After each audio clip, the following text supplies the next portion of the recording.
Hello दोस्तों, स्वागत है आप सभी का हमारे YouTube चैनल में। दोस्तों, आज की हम इस वीडियो में गणित कक्षा 10 निर्देशांक ज्यामिति के प्रश्नावली 7.1 के प्रश्न संख्या 2 और 3 को बहुत ही आसान तरीके से हल करना सीखेंगे। तो चलिए दोस्तों, अब हम स्टार्ट करते हैं। जैसे कि हमारा क्वेश्चन नंबर 2 दिया गया है प्रश्नावली 7.1 का, बिंदुओं 0,0 और 36,15 के बीच की दूरी ज्ञात कीजिए।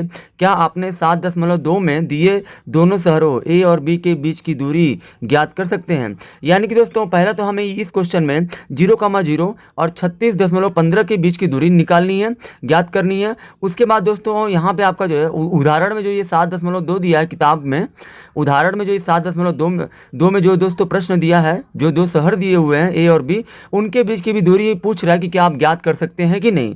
तो दोस्तों, सबसे पहले हम लोग क्या करते हैं, हमारा दोस्तों इस जो है प्रश्न में मुख्य दोस्तों हल करने वाला दोस्तों ये है कि हमें 0,0 और 36,15 के बीच की दूरी ज्ञात करनी है। तो दोस्तों, हम लोग जो है 0,0 और 36,15 के बीच की दूरी ज्ञात करेंगे सिर्फ। तो दोस्तों, यहाँ पे जैसा कि आपका 0,0 और 36,15 दिया हुआ है, दोस्तों इन दोनों बिंदुओं को कोई नाम नहीं दिया गया है। तो दोस्तों, अगर तो कभी भी आप निर्देशांक ज्यामिति का आप कोई भी प्रश्न ऐसा हल करते हैं जिसमें दूरी ज्ञात करने के लिए कहा जाए, तो दोस्तों सबसे पहले तो आपको दोनों बिंदुओं को आपको मानना है। यानी दोस्तों आपको क्या मानना है, पहले बिंदु को दोस्तों आप मान लीजिए P, मान लीजिए P दोस्तों आपका हो जाएगा 0,0। उसके बाद दोस्तों दूसरे वाले बिंदु को दोस्तों आप Q मान लीजिए। दूसरे बिंदु को आपको दोस्तों Q मानना है, जो दोस्तों दिया है 36,15 दिया हुआ है। ठीक है दोस्तों। अब दोस्तों हमें दोस्तों इन दोनों बीच की दूरी याद करनी है। किसकी दोस्तों, P और Q के बीच की दूरी याद करनी है। ठीक है दोस्तों। तो दोस्तों कभी भी जब दो बिंदुओं के बीच की दूरी की बात आए तो दोस्तों हमें जो चार चीज़ों की आवश्यकता होती है, x1 चाहिए होता है, x2 चाहिए होता है, और y1 चाहिए होता है, और y2 चाहिए होता है। ये दोस्तों कैसे मिलता है, ये दोस्तों बहुत आसानी से मिलता है। जो दोस्तों दो बिंदु दिए गए हैं, इन्हीं में से दोस्तों हमारा x1, x2, y1 और जो y2 निकलता है। तो दोस्तों x1 कौन होता है, पहले बिंदु का जो पहला अंक या संख्या होता है वो हमारा x1 होता है। x1 दोस्तों 0 हो जाएगा। फिर दोस्तों x1 के बाद दोस्तों y1 आता है। ये दोस्तों जो ये वाला 0 है, ये हमारा y1 का वैल्यू है 0।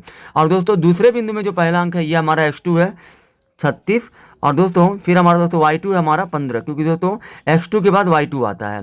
दोस्तों जो चीज़ हमें चाहिए था वो चीज़ दोस्तों हमारा निकल चुका है। हमें दोस्तों x1, x2, y1, y2 चाहिए था। अब दोस्तों हमें P और Q के बीच की दूरी ज्ञात करनी है। तो दोस्तों यहाँ पे आपको लिखना है PQ का मतलब दोस्तों है P और Q के बीच की दूरी। और दोस्तों यहाँ पे आपको दूरी सूत्र को लिख देना है।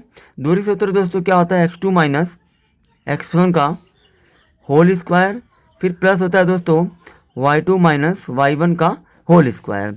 अब दोस्तों यहाँ पे आप सभी ध्यान देंगे अगर, तो दोस्तों आपका x2 का मान दोस्तों आपका कितना है, x2 का मान तो दोस्तों आपका 36 है। तो x2 की जगह पे आप 36 रखिए, माइनस x1 की जगह पे दोस्तों 0 दिया है तो 0 रखिए, स्क्वायर है तो स्क्वायर प्लस। फिर दोस्तों यहाँ देखिए ये आपका y2 है, y2 का मान 15 है तो 15 रखिए, माइनस है तो माइनस, y1 का मान 0 है तो 0 रखिए, स्क्वायर है तो स्क्वायर कर दीजिए। फिर दोस्तों यहाँ देखिए उसके बाद 36 में से 0 जाएगा दोस्तों आपका यह 36 ही आएगा, स्क्वायर है तो दोस्तों स्क्वायर करिए, प्लस 15 में से 0 गया दोस्तों आपका 15 ही आएगा।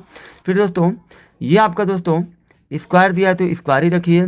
फिर दोस्तों यहाँ देखिए 36 का दोस्तों स्क्वायर कितना होता है, तो दोस्तों आप सभी जानते होंगे कि 36 का स्क्वायर दोस्तों कैसे हम लोग निकालेंगे। ट्रिक के माध्यम से दोस्तों आप जो है किसी भी दो अंकों की संख्या का स्क्वायर निकाल सकते हैं। आपको क्या करना है, इकाई के अंक का वर्ग करना है। यानी कि मतलब इकाई का अंक का मतलब ये है 36 का जो इकाई अंक वो 6 है, 6 का स्क्वायर होता है 36 को 6, हासिल हो गया 3। ठीक है दोस्तों, हासिल 3 हो गई। फिर दोस्तों आपको जो है इन दोनों का और जो घात का तीनों का आपस में गुणा कर देना है। 3 छक्का 18 दूना 36 और 3 हो जाएगा दोस्तों 39, 39 करो हासिल फिर 3। फिर दोस्तों अब जो है आपको जो है हासिल 3 है दोस्तों इसकी। अब दोस्तों अब जो है आपको जो है दहाई के अंक का वर्ग करना है। यानी कि 3 का वर्ग होता है 9, और 9 में 3 जोड़ दीजिए, हासिल 12 हो जाएगा, लिख दीजिए, हो गया। फिर दोस्तों प्लस 15 का स्क्वायर दोस्तों 225 होता है। फिर दोस्तों यहाँ देखिए इन दोनों को दोस्तों हम लोग जो जोड़ेंगे 6 5 11 को 1, 9 2 दोस्तों होता है, 9 2 आपका होता है 11 और 1 हासिल लेके 12 को 1 2 हासिल 1, 2 2 4 और 1 5, और दोस्तों 1 है तो 1। फिर दोस्तों यहाँ पे आपका ये हो गया PQ। अब दोस्तों PQ हमसे पूछा गया था। PQ का मतलब है दोस्तों P और Q के बीच की दूरी। तो दोस्तों PQ आपको यहाँ पे लिख देना है। और दोस्तों यहाँ देखिए अब दोस्तों हमें 1521 का हमें वर्गमूल ज्ञात करना है। तो दोस्तों आप क्या करिए, 1521 का दोस्तों आप जो गुणनखंड करिए। तो दोस्तों गुणनखंड करेंगे तो 3 गुणे 3 × 13 आएगा। और दोस्तों आप सभी जानते होंगे कि दोस्तों वर्गमूल दोस्तों हम लोग कैसे निकालते हैं। जिस भी संख्या पे दोस्तों करड़ी होता है उस संख्या का हम लोग गुणनखंड करते हैं, हमने कर लिया। उसके बाद आपको दोस्तों जोड़ा बनाना होता है। इस 3 का इस 3 से जोड़ा बन गया तो दोस्तों इन दोनों में से आप एक 3 बाहर ले लीजिए गुणे। फिर दोस्तों इन दोनों 13 का 13 बन रहा है तो 13 बाहर ले लीजिए। यानी कि दोस्तों यहाँ पे आपका जो PQ होगा वो दोस्तों आपका हो जाएगा 13 × 3 = 39। यानी कि दोस्तों आपका हो जाएगा 39 इकाई। यही दोस्तों आपका जो है P और Q के बीच की दूरी होगी। यानी कि दोस्तों इस जो प्रश्न का जो उत्तर होगा वो हमारा 39 इकाई होगा। ठीक है दोस्तों, अब चलिए दोस्तों हम जो क्वेश्चन नंबर तीसरे को बहुत आसान तरीके से हल कर रहे हैं, जिसमें दोस्तों संरेखी कैसे सिद्ध किया जाता है। अब दोस्तों हमारा प्रश्न संख्या तीसरा है, निर्धारित कीजिए कि क्या बिंदु 1,5, 2,3 और -2, -11 संरेखी हैं। तो दोस्तों यहाँ पे देखिए आपको दोस्तों क्या करना है। जब भी दोस्तों 2 या 2 से अधिक बिंदुओं को अगर दोस्तों संरेखी होना अगर सिद्ध करना हो हमें, यानी कि हमें मतलब पता करना हो कि क्या 2 से अधिक बिंदु संरेखी हैं या नहीं है निर्देशांक ज्यामिति में, तो दोस्तों इसके लिए सबसे पहले आपको दोस्तों कुछ नहीं करना है। आपको दोस्तों जो ये आपका पहला वाला बिंदु दिया गया है इसको दोस्तों आपको मान लेना है। माना इन तीनों बिंदुओं को दोस्तों आप जो मान लीजिए, पहले ए बराबर दोस्तों आप मान लीजिए 1,5। फिर दोस्तों दूसरे वाले को आप ये वाला जो है इसको आप बी मान लीजिए, बी हो जाएगा दोस्तों 2,3।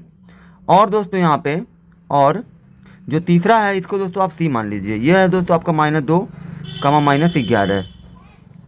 ठीक है दोस्तों। अब दोस्तों इसके बाद आपको दोस्तों क्या करना होता है। अब दोस्तों चूंकि हमें दोस्तों प्रश्न में ये हमको निर्धारित करना है, यानी कि हमको बताना है कि 1,5, 2,3 और -2, -11 संरेखी हैं या नहीं है। तो दोस्तों तीनों को हमने नाम दे दिया ABC। अब दोस्तों उसके लिए दोस्तों यहाँ देखिए संरेखी होने के लिए दोस्तों क्या होता है। यहाँ पे दोस्तों आपको लिखना है संरेखी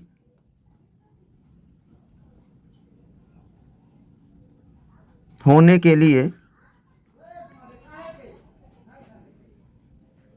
ये दोस्तों आपका संरेखी होने के लिए दोस्तों होता क्या है कि दोस्तों AB और दोस्तों प्लस जो BC है वो दोस्तों CA के बराबर होना चाहिए।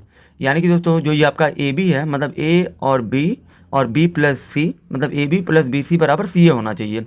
अब दोस्तों जो ये AB क्या है वो क्या है, तो दोस्तों AB जो है A और B के बीच की बिंदुओं की दूरी को हम लोग AB से दर्शाते हैं। फिर दोस्तों BC का मतलब क्या है, B और C के बीच बिंदुओं के बीच की दूरी। और C और A का मतलब क्या है, C और A बिंदु के बीच की दूरी है। अब दोस्तों यहाँ पे हम लोग क्या करेंगे, यहाँ पे दोस्तों सबसे पहले हम लोग जो AB के बीच का दूरी निकालेंगे। तो दोस्तों यहाँ पे दोस्तों अगर जो आप AB के बीच का दूरी निकालेंगे तो दोस्तों यहाँ पे आप दूरी सूत्र का प्रयोग करिए, क्योंकि दोस्तों यहाँ देखिए AB + BC बराबर CA होना चाहिए। तो दोस्तों यहाँ देखिए AB, BC और CA ये तीनों दोस्तों हम लोग निकाल लेंगे, तभी जो है इस चीज़ को हम लोग फॉलो कर पाएंगे। यानी कि मतलब इस चीज़ पे हम लोग रख के देख पाएंगे कि हाँ AB + BC बराबर CA हो रहा है कि नहीं हो रहा है। तो दोस्तों हम लोग जो AB का मान पहले ज्ञात करेंगे। AB का मतलब है दोस्तों A और B के बीच की बिंदु की दूरी, तो x2 - x1 का होल स्क्वायर हो जाएगा। फिर दोस्तों प्लस y2 - y1 का होल स्क्वायर हो जाएगा। अब दोस्तों यहाँ देखिए अगर हम A और B को लेकर चल रहे हैं तो दोस्तों यहाँ देखिए AB में आप ध्यान दीजिए दोस्तों, यहाँ पे A और B को लेकर चल रहे हैं तो दोस्तों ये आपका x2 हो गया, ये 2 आपका x2 हो गया, माइनस है तो माइनस। फिर दोस्तों x1 आपका 1 हो जाएगा। फिर दोस्तों यहाँ पे स्क्वायर है तो स्क्वायर। फिर दोस्तों प्लस y2 का मान दोस्तों कितना हो जाएगा, 3 हो जाएगा, तो 3 रखिए, माइनस y1 का मान दोस्तों 5 हो जाएगा, क्योंकि दोस्तों हम लोग जो A और B को लेकर चल रहे हैं। अब दोस्तों यहाँ देखिए ये आपका 2 में से 1 गया, 1 हो जाएगा, प्लस 3 में से माइनस करेंगे तो -5 नहीं होगा तो -2 आ जाएगा, स्क्वायर है तो स्क्वायर, यहाँ पे भी दोस्तों स्क्वायर है तो स्क्वायर। फिर दोस्तों यहाँ देखिए ये दोस्तों आपका 1 का स्क्वायर दोस्तों होता है 1 प्लस। फिर दोस्तों यहाँ देखिए -2 का स्क्वायर करेंगे तो +4 आ जाएगा, +4 ही आएगा। और दोस्तों इसका कड़ी में आपका आ गया 5, यानी कि दोस्तों जो A और B के बीच की दूरी है वो दोस्तों कड़ी में हो गई आपकी 5 हो गई। अब दोस्तों उसके बाद दोस्तों अब हम लोग क्या निकालेंगे, BC चाहिए। तो दोस्तों यहाँ पे BC का मतलब क्या है, B और C बिंदु के बीच की दूरी। तो दोस्तों यहाँ देखिए फार्मूला दोस्तों वही आपको लिखना है, x2 - x1 का होल स्क्वायर, फिर प्लस y2 - y1 का होल स्क्वायर। ठीक है दोस्तों। अब दोस्तों उसके बाद आप इसमें मान रख दीजिए B और C से निकाल के। तो दोस्तों यहाँ पे आप ध्यान देंगे कि दोस्तों आपका जो B निर्देशांक दिया हुआ है, चूँकि दोस्तों हम लोग जो है B और C को लेकर चल रहे हैं, तो दोस्तों इन्हीं में से उठा के आपको x2, x1, y2, y1 का मान रखना है। तो दोस्तों BC है, तो दोस्तों x2 आपका क्या हो जाएगा, -2। तो यहाँ पे आप -2 रखिए, माइनस है तो माइनस। फिर दोस्तों आपका x1 क्या हो जाएगा, x1 आपका 2 हो जाएगा तो 2 रखिए। फिर दोस्तों यहाँ पे स्क्वायर है तो स्क्वायर करिए प्लस। फिर दोस्तों यहाँ देखिए y2 का मान दोस्तों कितना हो जाएगा, -11 है तो -11 हो गया, माइनस है तो माइनस। फिर दोस्तों y1 का मान हो यहाँ पे हो गया 3, तो 3 रखिए, स्क्वायर है तो स्क्वायर। फिर दोस्तों यहाँ देखिए ये आपका BC बराबर करड़ी में -2 और -2 टोटल हो जाएगा दोस्तों -4, स्क्वायर है तो स्क्वायर प्लस। फिर दोस्तों देखिए -11 और -3 टोटल हो जाएगा -14 का स्क्वायर बराबर। फिर दोस्तों यहाँ देखिए -4 का स्क्वायर करेंगे तो आपका हो जाएगा 16 प्लस -14 का स्क्वायर करेंगे तो हो जाएगा 14 का 196। ठीक है दोस्तों, 14 का स्क्वायर दोस्तों होता है 196। और दोस्तों इन दोनों को जब आप जोड़ेंगे 16 और 196 को तो दोस्तों ये आपका हो जाएगा 212। ठीक है दोस्तों, ये आपका 212 आ जाएगा। अब दोस्तों उसके बाद हम लोग जो है निकालेंगे CA को। ठीक है दोस्तों, CA हमारा कैसे निकलेगा, वही फार्मूला दोस्तों आपको जो लिखना है x2 माइनस x1 का होल स्क्वायर, फिर दोस्तों प्लस y2 माइनस y1 का होल स्क्वायर। ठीक है दोस्तों, अब दोस्तों उसके बाद आपको देखिए यहाँ पे क्या क्या रखना है।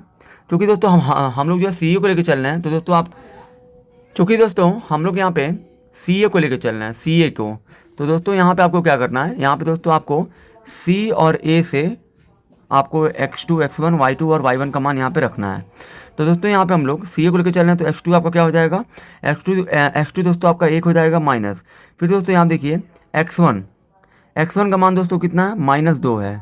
x1 का मान दोस्तों ये आपका ये वाला हो जाएगा -2। ठीक है दोस्तों, तो दोस्तों यहाँ फार्मूले भी आपका माइनस है, x1 का मान जो आप रखेंगे वो भी माइनस में आएगा। तो दोस्तों ये माइनस और ये माइनस मिल के दोस्तों यहाँ पे हो जाएगा प्लस, ये वाला और ये वाला माइनस प्लस हो गया। x1 का मान दोस्तों यहाँ पे 2 है तो 2 रखिए, स्क्वायर है तो स्क्वायर। फिर दोस्तों प्लस y2 का मान दोस्तों यहाँ पे 5 हो जाएगा। फिर दोस्तों यहाँ माइनस है ना, और दोस्तों y1 का मान भी आपका माइनस में है, यहाँ फार्मूले में दोस्तों माइनस होता ही है। और दोस्तों जो y1 का मान आप रखेंगे, y1 का मान -11 है, वो भी दोस्तों माइनस में, तो माइनस आपका हो जाएगा प्लस। फिर दोस्तों y1 का मान आपका 11 है तो 11 रखिए, स्क्वायर। फिर दोस्तों यहाँ पे स्क्वायर है तो स्क्वायर।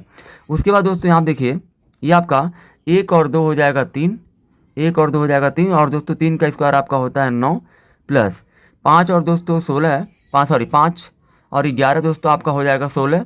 और दोस्तों 16 का स्क्वायर दोस्तों कितना होता है, 16 का दोस्तों 256 होता है। तो दोस्तों ये हमने लिख दिया। अब दोस्तों यहाँ देखिए CA का मान दोस्तों आपका 9 और 256 को आप जोड़ेंगे तो दोस्तों ये आपका आएगा 265। अब दोस्तों यहाँ पे